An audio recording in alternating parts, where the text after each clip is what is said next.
Praise lord అందరికీ. నేను మీ అభినయ దర్శన్.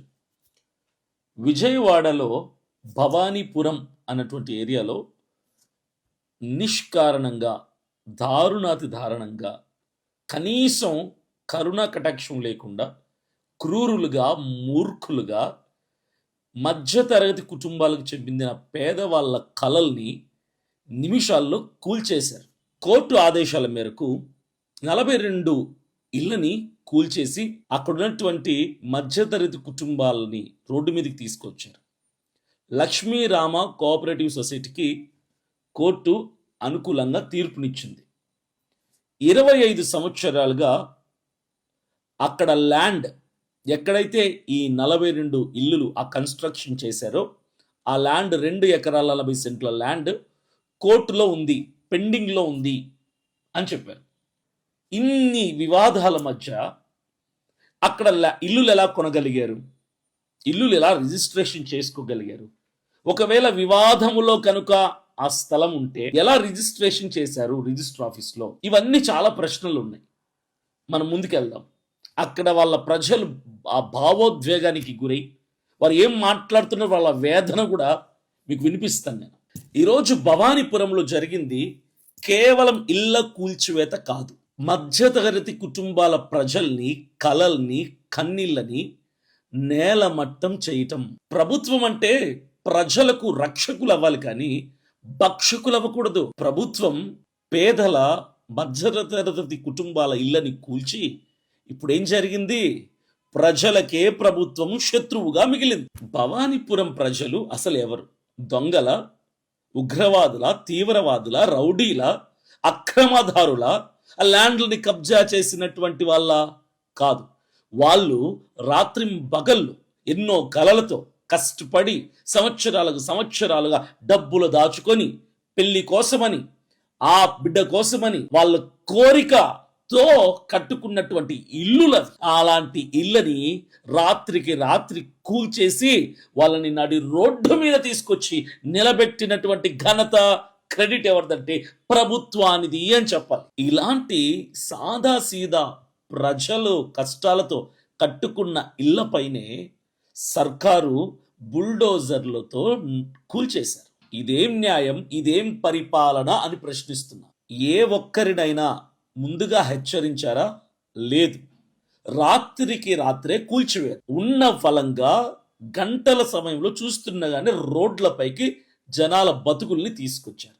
ఇదంతా ఎవరిని కాపాడటానికి, ఎవరిని పైకి తీసుకెళ్ళటానికి, ఎవరి కోసం ప్రభుత్వం చేస్తుంది అని ప్రశ్నిస్తున్నా. నా ప్రశ్న ఒకటే, కోర్టు కేసులు పెండింగ్ లో ఉంటే అసలు రిజిస్ట్రేషన్లు ఎలా జరిగాయి? పేదల ఇళ్లకి మాత్రం బుల్డోజర్లు పంపించి ఇన్న పలంగా కూల్చేస్తారు, కానీ పెద్దల ఇళ్లకు మాత్రం పూలదండలతో సత్కారాలు మాత్రం చేస్తారు. పర్యాయం ఇవ్వకుండా ఇళ్ళని కూల్చడం అనేది చాలా అమానుషం. ఎక్కడైనా ప్రత్యామ్నాయ గృహం ఇచ్చారా మీరు ఉన్న పలంగా కూల్చడానికి? ఎక్కడైనా పరిహారం ఇచ్చారా? ఒక్కరికైనా ఇచ్చారా? అది లేదు. ఇక్కడ బలవుతుందల్లా మధ్యతరగతి సామాన్య ప్రజలు మాత్రమే. భవానీపురం మధ్యతరగతి సాదాసీదా ప్రజల కన్నీళ్లు ప్రభుత్వం వింటుందా లేదా? ఒకవేళ వింటే ఇప్పటి వరకు ఎందుకు సమాధానం ఇవ్వట్లేదు? ఎందుకు మాట్లాడడం లేదు? ఎందుకు స్పందించటం లేదు? మీకు నేను అక్కడ సామాన్య ప్రజల ఆవేదనలో నుంచి వస్తున్నటువంటి భావోద్వేగానికి గురైనటువంటి మాటల్ని మీకు వినిపిస్తాను, మీరు చూడండి. వాళ్ళ వేదన, వాళ్ళ బాధని మీరు ఒకసారి గమనించండి. మేము ఎవరివి అన్యాయంగా తీసుకోలేదు. పక్కాగా రిజిస్ట్రేషన్లు ఉన్నాయి, పక్కాగా ఇంటి పన్నులు ఉన్నాయి, ప్లాన్లు ఉన్నాయి, బ్యాంక్ లోన్లు ఉన్నాయి. ఎప్పుడంటే వాడు ఏడా కొడుకంటే మా ఇల్లు తీసుకెళ్లేది రమ్మనండి చూద్దాం. చంద్రబాబు నాయుడు గారు వచ్చి మీరు కమిటీ వేసి మాకు న్యాయం జరగాలి. ఇక్కడ మేము 42 కుటుంబాలు రోడ్డును పడిపోయి ఉన్నాము. పిల్ల జల్ల అంతా కూడాను మా ఇల్లును స్వాధీనం చేసుకున్నారు, మా భూములు స్వాధీనం చేసుకున్నారు. మాకు న్యాయం జరగాల్సిందే. మాకు న్యాయం జరిగేంత వరకు ఈ పోరాటం ఆగదు. మేము ఆత్మహత్య కూడా సిద్ధంగా ఉన్నాము. మీరు చెప్పండి అమ్మా, ఏం చెప్తున్నారు? ఉదయానికి ఇప్పటికి పోలీసులు ఉదయం మాకు స్టే వచ్చింది, ఆగండి, ఇప్పుడు 50% డిమానిస్ట్రేషన్ చేశారు, ఆగండి అని వేడుకున్నాం. ఉమామహేశ్వరరావు గారు ఆపండి అని అంటే మేము ప్రొడక్షన్ కోసం వచ్చామమ్మా, మాదే ఉందమ్మా. ఆ కోర్టు అమ్మినారు అడగదు. ఏమంటే హార్డ్ కాపీ చూపిస్తే ఎలా అవతలకి ఆ రాయి తీసుకొని రాయి తీసుకొని చర్చిని పడేశారండి, దేవుణ్ణి కూల్చారు. చర్చిలు కావాలి, మేము కష్టపడి కొనుక్కున్నాం, గొప్పలేదు ఎవరి మమ్మల్ని కూల్చారు. కానీ మా దేవుడిని కూల్చేశారు, చర్చిని కూల్చేశారు. అక్కడంతా చర్చి అంతా శిథిలం అయిపోయి ఉంది. అన్యాయంగా ఆడవాళ్ళు ఉన్న ఫలంగా బయటికి లాగేశారు, రౌడీలు పెట్టుకున్నారు, దౌర్జన్యం చేశారు, ఆడవాళ్ళ మీద అత్యాచారం చేశారు. దీనికి చూశారు కదా, దౌర్జన్యంగా మమ్మల్ని రోడ్డు మీదకి లాగారు, ఆడవాళ్ళను చూడకుండా చిన్న పిల్లలను చూడకుండా రోడ్డుకు లాగారు. మా ఇల్లును మాత్రమే కాదు, మా చర్చిని కూడా కూల్చేశారు. మాకు న్యాయం కావాలి, చంద్రబాబు నాయుడు గారు రావాలి అని ఆడవాళ్ళు ఏడుస్తూ మాట్లాడుతున్నారు. సార్, ఎందుకు ఇంకా చంద్రబాబు నాయుడు గారు స్పందించట్లేదు? లోకేష్ గారు ఎందుకు స్పందన లేదు? పవన్ కళ్యాణ్ గారు ఎందుకు స్పందించట్లేదు? ఎందుకు మీరు నోరు మెదపట్లేదు? ఎందుకు ఇంత జరుగుతున్నా 24 గంటలు అవుతుంది, ఇంతవరకు మీరు ఎందుకు రాలేదు? ప్రజల కన్నీళ్లు చూడట్లేదా మీరు? మీకు వినపడడం లేదా వాళ్ళ ఆవేదన? ఇంకొకరు చూపిస్తాను చూడండి. ఏమండి, ఈ స్థలాలు మేము 98లో కొనుక్కుంటే 2001లో మాకు రిజిస్ట్రేషన్ జరిగినాయండి. అప్పటి నుండి ఇన్ని సంవత్సరాలు చాలా చేతులు కూడా మారినాయి. అంతకుముందు ఏమీ లేదు. 2017లో ఒక నోటీస్ వచ్చింది, సార్ ఇది గొడవల్లో ఉందని. గొడవల్లో ఉంటే ముందే మాకు ఆ రిజిస్ట్రేషన్ ఆపేయాలి, లేదా ఇక్కడ నోటీస్ బోర్డు అన్నా పెట్టాలి. ఏమీ లేకుండా డైరెక్ట్ గా నోటీస్ పంపారు. అది మనకి ఎవరికి తెలియదండి. చాలా మంది ఆడపిల్లలు గల్లోళ్ళు కట్నం కింద కూడా ఇస్తే ఇది గొడవల్లో ఉందని ఆడపిల్లల్ని ఇంటికి కూడా పంపించారండి. అయితే 2001లో రిజిస్ట్రేషన్ అయితే 2017లో నోటీస్ వచ్చిందండి. ఇన్ని సంవత్సరాలు ఏం చేస్తున్నారు? ఇన్ని సంవత్సరాలు తెలిసి కూడా ఇన్ని సంవత్సరాలు మన రిజిస్ట్రేషన్ ఆఫీసులో రిజిస్ట్రేషన్ కూడా జరుగుతున్నాయి. అప్పుడు ఎందుకు ఆపలేదండి? అప్పుడు ఆపాలి కదా, ఇంతమంది అన్యాయం అయిపోయే వాళ్ళు కాదు కదా. సరే, 2017లో నోటీస్ వచ్చింది. తర్వాత మాకు తెలియదు కేసు ఇప్పటికీ జరుగుతూనే ఉంది, సుప్రీంకోర్టులో జరుగుతుంది. ఈ రోజు సుప్రీంకోర్టులో 10:45కో 11కో ఆపమని లెటర్ ఇస్తే ఆ లెటర్ మేము తెస్తున్నామండి ఆగండి అంటే మాకు అలా కుదరదు, హార్డ్ కాపీయే కావాలని చెప్పేసి మొత్తం అండి 42 ఫ్లాట్లు అన్యాయంగా. అందరూ మిడిల్ క్లాస్ అండి, ఒక్కళ్ళు కూడా కోటీసులు కానీ ఎవ్వరూ లేరు. చూశారు కదా, ఎంత అక్రమంగా ఈ ప్రభుత్వము, ఎంత గూండాగిరి, ఎంత రౌడీజం చేస్తున్నారు. అమాయకపు ప్రజలు వాళ్ళు కష్టపడి ఇల్లులు కట్టుకుంటే సుప్రీంకోర్టు నుంచి స్టే తెచ్చుకున్నారంట. కూల్చివేతను ఆపండి అని స్టే తెచ్చుకున్నాం సార్, కాపీ అని సాఫ్ట్ కాపీ చూపిస్తే లేదు మాకు హార్డ్ కాపీ కావాలి అని కూల్చివేతను కంటిన్యూ చేశారట. ఎంత దుర్మార్గం అనాలి. వాళ్ళ మాటలు ఒకసారి వినండి. ఒక అమ్మ చెప్తుంది, సార్ నా కొడుకు చదువుకుంటూ కష్టపడి పార్ట్ టైం జాబ్ చేసుకుంటూ డబ్బులు పోగేసి ఇల్లు కట్టాడు, ఒక్క రోజులో ఆ ఇల్లు కూల్చి మమ్మల్ని రోడ్డు మీదకి తెచ్చాడని. ఒక వృద్ధుడు చెప్పాడు, ఈ ఇల్లు నా భార్య జ్ఞాపకార్థం కట్టుకున్నాను, ఆ జ్ఞాపకాన్ని కూల్చేశారు, నన్ను రోడ్డు మీదకి ఎత్తిచ్చాడని. ఒక అమ్మాయి చెప్తుంది, నాకు వివాహం ఫిక్స్ అయింది, ఇప్పుడు నాకు ఇల్లే లేకుండా పోయిద్ది అని. ఇలా ప్రజల ఆవేదన. ఇది ప్రభుత్వానికి శాపంగా మారదా? కూటమి ప్రభుత్వానికి శాపంగా మారదా ఇది? ప్రజలు ఊరికే చూస్తూ నోరు మూసుకొని ఉండటానికి అమాయక ప్రజలు, తిక్క ప్రజలు అనుకుంటున్నారా? ఇప్పుడు నేను ప్రభుత్వాన్ని నేరుగా సూటిగా ప్రశ్నిస్తున్నా. నాకు కొన్ని ప్రశ్నలు ఉన్నాయి, ఇవి నా ప్రశ్నలు కాదు.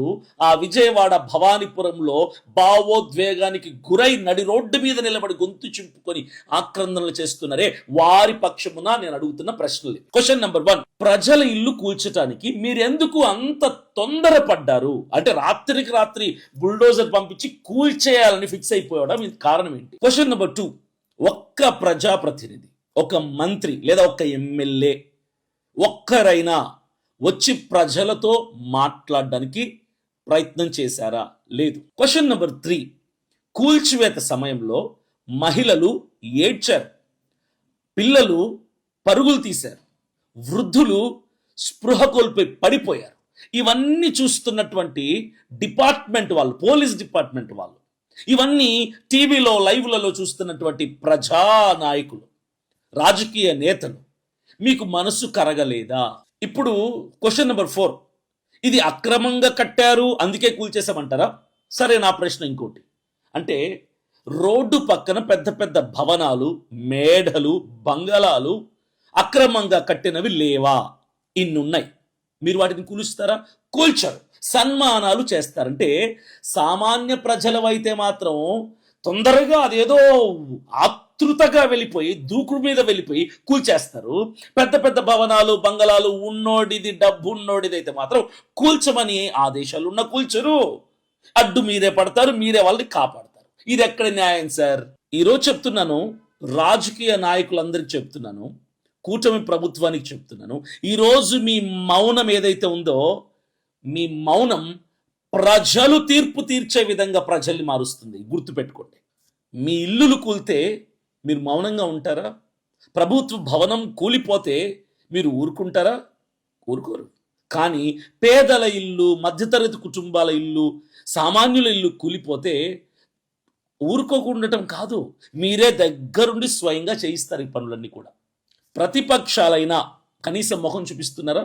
సంపూర్ణ మౌనాన్ని వహిస్తున్నారు వాళ్ళు కూడా. ప్రజలు నడి రోడ్డు మీదకి వచ్చి ఇల్లులు కూల్చి గుండెల బాదుకొని ఏడుస్తుంటే ఈ నాయకులు, రాజకీయ నాయకులు మాత్రం ఏసీ గదుల్లో కూర్చొని ట్వీట్లు చేసుకుంటున్నారు. ట్వీట్లు.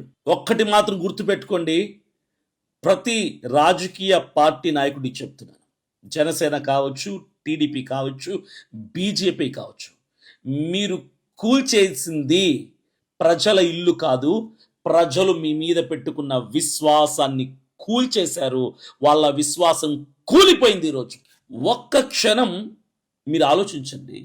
మీ ఇల్లు, మీ జ్ఞాపకాలు, మీ ఫోటోలు, మీ కష్టం, మీ స్వప్నం ఒక్క క్షణములో కూలిపోతే ఆ వేదన ఎలా ఉంటుందో ఒక్కసారి ఆలోచించండి. ప్రజలు మిమ్మల్ని నమ్మి, గుర్తుపెట్టుకోండి, నమ్మి, మీరు నమ్మి ఓటేశారు. ఈరోజు వాళ్ళ నమ్మకాలని మీరు బుల్డోజర్లు పెట్టి కూల్చేశారు. భవానీపురం ప్రజలారా, మీరు ఒంటరిగా లేరు, ధైర్యంగా ఉండండి. ఎందుకంటే ఈ దేశ చట్టాలు మీ వెంట ఉన్నాయి, ప్రజాస్వామ్యం మీ పక్షాన ఉంది.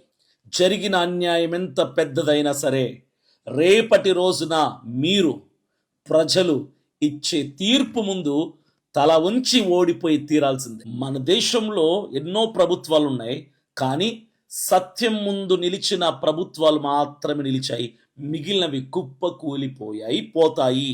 మీ పోరాటం న్యాయమైంది, మీ నిబద్ధత శక్తివంతమైంది. ఈరోజు కూల్చేసింది మీ ఇళ్ళని కావచ్చు, వెయిట్ చేయండి, టైం కోసం వెయిట్ చేయండి. ఇంకొక 2-3 సంవత్సరాలు ఓపిక పడితే మీ టైం వస్తుంది. అదే మన టైం వస్తుంది, ప్రజల టైం వస్తుంది. అప్పుడు ఓటు అనే బుల్డోజర్తో ఏ నాయకులు, ఏ ప్రభుత్వం అయితే మీ ఇళ్ళని కూల్చి రోడ్డు మీదకి తెచ్చారో అదే ఓటు అనే బుల్డోజర్తో వాళ్ళని కుప్ప కూల్చి నడి రోడ్డు మీదకి నిలబెట్టి నేల మట్టం చేయండి. మీ ఇళ్ళని కూల్చిన ప్రభుత్వానికి చెప్పండి, గొంతు విప్పి చెప్పండి, గలమెత్తి చెప్పండి, మేం మీ చేతుల్లో ఆట బొమ్మలము కాదు, మా ఇల్లు మీ ప్రాజెక్టుల మట్టి కాదు, మా కన్నీళ్లు చౌకా కాదు. ప్రభుత్వం మాట వినకపోతే, మెడలు వంచకపోతే ప్రజలమైన మా తీర్పు మీరు వినాల్సిందే అని బల్లగుద్ది చెప్పండి. భవానీపురంలో జరిగిన అన్యాయం నుంచి ప్రారంభమైన పోరాటం పేదల హక్కుల కోసం దేశానికి గలంగా మారుతుంది. ఇల్లే మన జీవితం, ప్రభుత్వం కాదు. ప్రజల తీర్పే చివరి నిర్ణయం అవుతుంది. పేదల ఇళ్లపై బుల్డోజర్లు నడిపితే రేపు ఇదే పేద ప్రజలు, ఇదే సామాన్య ప్రజలు ఓటు అనే హక్కుతో, ఓటు అనే బుల్డోజర్తో మీరు కట్టుకున్నటువంటి, దాచుకుంటున్నటువంటి కోట్లని, మీ ప్రభుత్వాల్ని కూల్చివేయడం పక్క అది జరుగుతుంది. వెయిట్ చేయండి, ఇలా చేసుకుంటూ వెళ్ళండి. అన్యాయాలు మా టైం వస్తుంది, ఆ టైం కోసం మేము కూడా వెయిట్ చేస్తున్నాం. ఒక్క 2-3 సంవత్సరాల ఓపిక పట్టండి సార్. ప్రజల ఓటు అనే ఆయుధంతో మీ మీద దాడి చేస్తాం, మిమ్మల్ని ఖచ్చితంగా నేలమట్టం చేస్తాం. ఇది ఒక సామాన్యుడిగా, ఈ దేశ పౌరుడిగా, సామాన్యుల పక్షముగా గలమెత్తి గొంతు విప్పి నేను చెప్తున్నాను, ధైర్యంగా చెప్తున్నాను. ప్రజలారా, చూస్తున్నారు కదా ఈ అన్యాయాన్ని. ప్రతి రాజకీయ నాయకుడు లబ్ధి కోసం, స్వలాభాల కోసం, వాళ్ళ బిడ్డల కోసం, డబ్బు దాచుకోవడం కోసం, దోచుకోవడం కోసం రాజకీయాలకు వచ్చి ఎన్నికలకు ముందు ఇచ్చే హామీలు ఎన్నికలు అయిపోయాక బుల్డోజర్. ఎన్నికలకు ముందు అవి కట్టిస్తాం ఇవి కట్టిస్తాం, ఎన్నికలు అయిపోయాక ఎక్కడ పడితే అక్కడ కూల్చేస్తాం. ఇది ప్రభుత్వం యొక్క తీరు.